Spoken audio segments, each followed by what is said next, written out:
2절 그리하여 나는 너를 통하여 큰 나라를 만들 것이다. 나는 너에게 확실한 복을 줄 것이며 나는 너의 이름을 확실히 자랑스럽게 만들 것이다.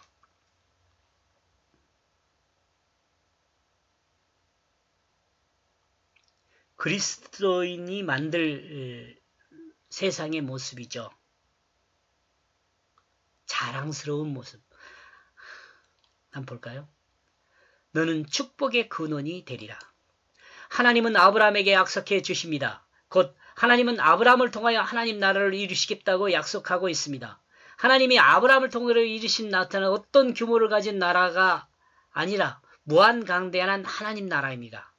영원한 하나님 나라입니다. 이러므로 하나님 나라는 세상을 상식으로 알고 있는 나라보다 비교할 수 없이 큰 나라입니다. 하나님은 아담을 통해 인간을 통한 하나님 나라를 구상하셨습니다.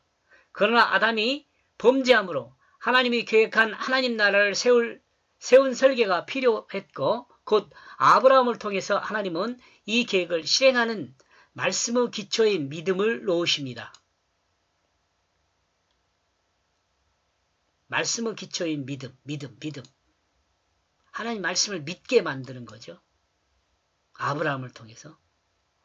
이는 누가 뭐라 해도 아브라함이 하나님의 큰 은혜를 입은 것이 분명합니다. 믿음을 갖게 됐다는 것 자체가 하나님 결심에 따르게 된 거죠. 하나님께 복을 받은 것이 분명합니다. 또한 아브라함을 통해 하나님 나라 백성이 될 수 있는 길을 여셨으니 이 또한 아브라함이 복의 근원이 된 것이 분명하다 하겠습니다.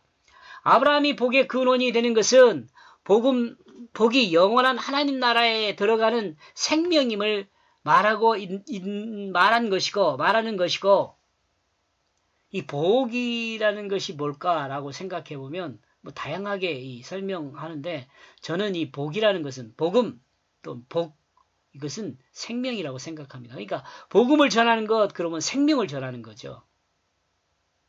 생명을 전하는 거 하면 예수 그리스도를 통한 구원을 이야기하잖아요. 이 영원한 하나님 나라에 들어가는 근원이 아브라함을 통해 놓인 그 믿음임을 드러내는 말씀입니다. 이제 믿음임을 드러내는 거, 아브라함이 하나님을 믿게 되는 것, 노아 이후에 자손들이 하나님을 부정하는 그 무례를 범하잖아요. 왜요? 안식을 모르거든요.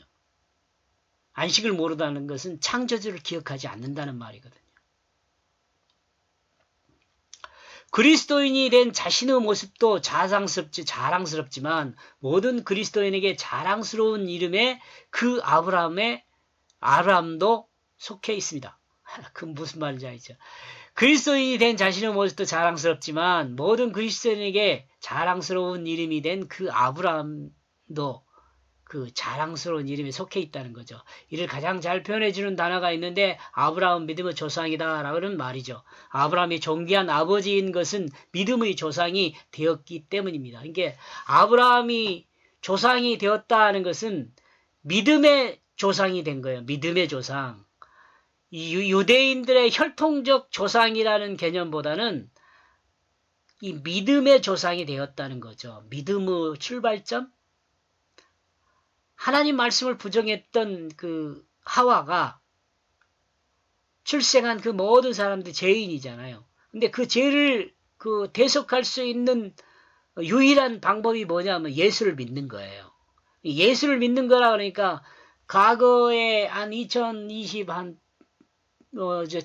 약 2027년 정도에 살았던 그 예수를 믿는다는 것보다는 말씀을 믿는 거죠. 우리가 믿는 것은요. 말씀을 통해서 예수를 믿는 거고 예수를 아는 거고 그 아는 것을 통해서 이제 믿음의 조상 아브라함의 삶의 특징도 그렇지만 이삭의 삶도 그러잖아요. 나중에 보면 나는 없고 하나님만 있는 거죠. 그 삶의 믿음의 삶이에요. 나는 없고 하나님만 있는 거. 아브라함은 믿을 수 없는 과정에서도 하나님의 약속을 믿었습니다. 무슨 말인지 알겠죠? 자녀가 없잖아요. 또 사라가 자녀를 출생하지도 못해 불임이에요. 근데 하나님이 아브라함에게 뭐라 그래요?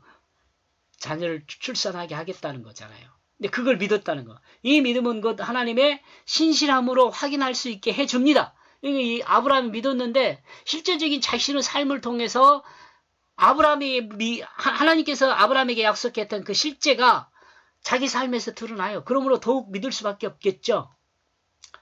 아브라함은 살아생전과 죽은 이후에도 하나님은 아브라함에게 약속한 그 약속을 이스라엘 자손에게 분명하게 하나님의 역사로 진행시키며 지키십니다. 여기까지 이해하시겠죠? 2절까지만 하겠습니다. 고맙습니다.